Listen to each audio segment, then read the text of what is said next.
Watch What You Bet right here on That Betting Show, Teddy. We're going to have a game tonight, Game 6 that we're going to preview, but we're also going to cheat because it's Friday and we're allowed to, and take a look at some possible games that are going to take place over the weekend. No Durant, line rising, Warriors being written off. Teddy, we're gamblers here. So, hey, maybe Houston can win, but the question of the day is, can Houston win and cover? -7.5, total of 214.5, money line split plus 275, -313. We know Durant's not going to play in Game 6 and already written off for a possible Game 7 if it does take place. The Warriors are 39-53 against the number on the season. The Rockets 47-42 at home. Just seeing from all the pundits out here, from through Twitter, through social media, it's almost like we're already anticipating a Game 7, but not so fast. Warriors got some good players over there, Teddy.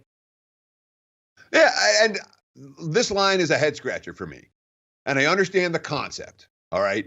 Here's a Rockets team playing their do or die game against a Warrior squad that looks a little bit vulnerable without Kevin Durant. And Golden State, in terms of the minutes played in this series, they've been tough minutes.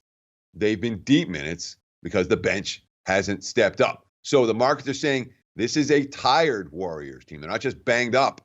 They're also tired. At the same time, we've seen the same thing happen at least 4 of the 5 games. And Houston's been a point spread machine in this series. 4-1 against a number. The only time they didn't cover was by a half point in Game 2 when they lost by 6 as 5.5-point dogs. That's the only non-cover all series for the Rockets. But it's also a series where every game's been competitive. Now Houston's laying 7. And we've seen this Rockets team not once, not twice. We saw it again in Game 5. They had a chance. Golden State was not on fire down the stretch. Golden State did not hit every shot. I know Green hit the big 3 and Thompson hit the big 3, and they hit some shots. But game on the line, Houston was unable to execute with strong offensive possessions. We had missed 3 throws from Paul, missed 3 throws from Harden. They haven't been able to put their foot down on Golden State in any game. And in order to cover 7, you got to put your foot down on somebody, especially a tough team like the Warriors. So I've had the Rockets in all 5 games. I did not bet Houston. I didn't take Golden State. If I was going to do anything in this game, I would look at the under. We saw a defensive slog in Game 5. The pace has gone down. Everybody knows what the opposing team wants to do at this stage of the series. Not many clean looks and a lot of tired legs. Gut reaction here. And we've seen a little bit of over money today. Fair bit of over money. I mean, this total opened as low as 210. You know, with 212 was the prevailing market opener. Now we're looking at 214, 214.5. I think that might be a little bit high for a series that has lost its pace.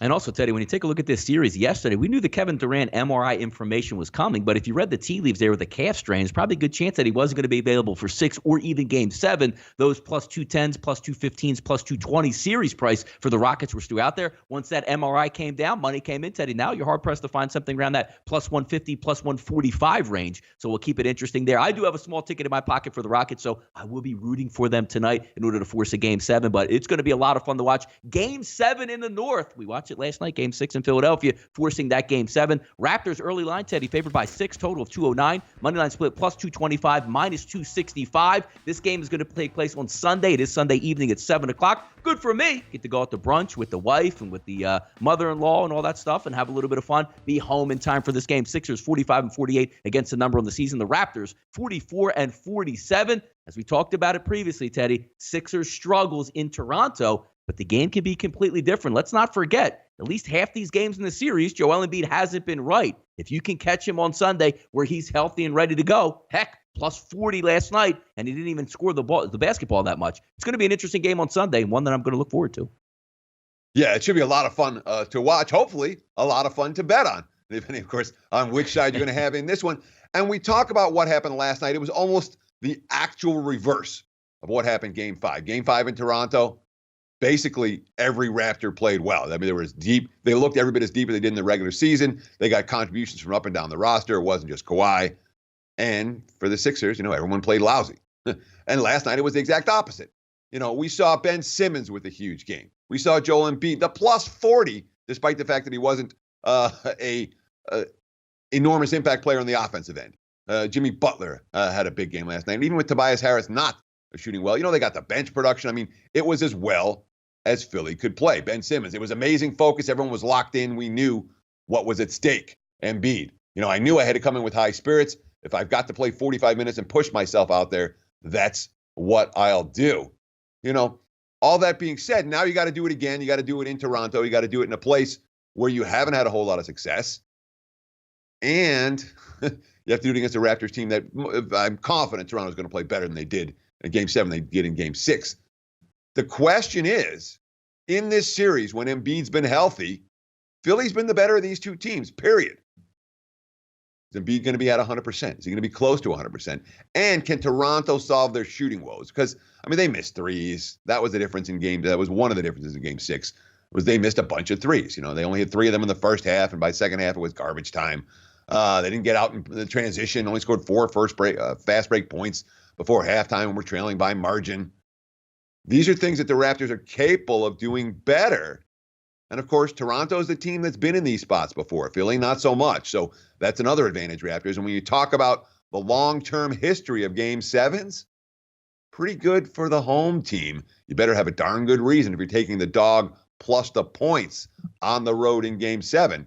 Although a pretty good reason could legitimately be Philly's a better team when Embiid is healthy.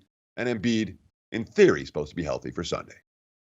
Yep, we'll take a look at that last game there. It seems like the forgotten series, though, Teddy. The Trailblazers and the Nuggets. And you want to know why? Sixers go to Game 7. Yep, playing them right at 7 o'clock. And then you look at this series and you say, I'm looking for the times. We don't really have one yet because, you know, we're waiting on maybe a little bit bigger series out there, the NBA says, with the Rockets and the Warriors. But Nuggets are favored by 5.5. Going to be an elevation. Total of 212. Moneyline split plus 195. Minus 225 from the Pepsi Center. The Blazers, 50-43 on the season against the number. The Nuggets, 49-46. And as you brought up, heavy advantage if you have Game 7 at home. Even nicer little advantage to have it at elevation for him, Teddy. Let's see what happens here.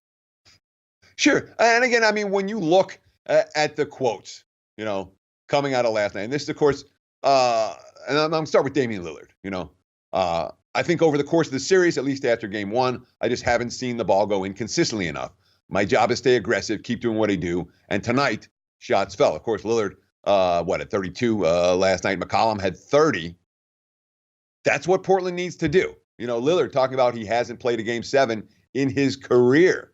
It's basically a game where only one team is going to make it out. It's your last opportunity to play. So facing elimination is what it is to me. And that's going to be my approach, just like it was tonight. The only thing is that it's going to be on the road for our season. It's all the marbles. Quotes for Denver, Jamal Murray. We'll go back home, regroup, like we did for San Antonio, come back with energy, and just be ready to play. I don't know if that's going to be enough for Denver. This has been a wild series where no team has ever had a legitimate, significant edge. And, you know, I mean, we saw the backcourt play well, and that's been the series.